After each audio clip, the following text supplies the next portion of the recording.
Political analyst Laura Washington is here to talk more about the vice presidential debate. Laura, good morning. Good morning, Darrell. All right, so who do you think won? J.D. Vance won hands down. Yeah. He was focused. He's obviously a better debater. He stuck to the issues.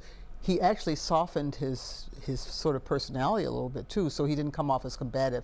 Tim Walz was kind of all over the place. He was very nervous, as you probably saw, particularly early on. But he warmed up, but he really lost that debate. Well, the thing coming into this, Governor Walz actually polled higher in favorability. Does that change now? I don't think it changes that much. You know, I think that people who like Walz are going to continue to like him.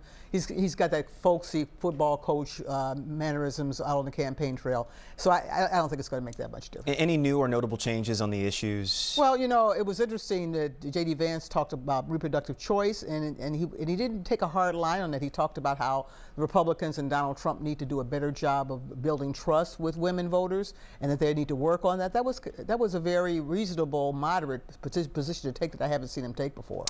Likely the last debate that we'll see between the candidates before the presidential election. Did this move the needle at all in any direction, you think? I don't think so. Vice presidential debates usually don't. There were no gotcha moments. There were no big moments that I think they're going to change the tenor of the race. It's still going to be very, very close going into November 5th. Got it. All right. So we shall see.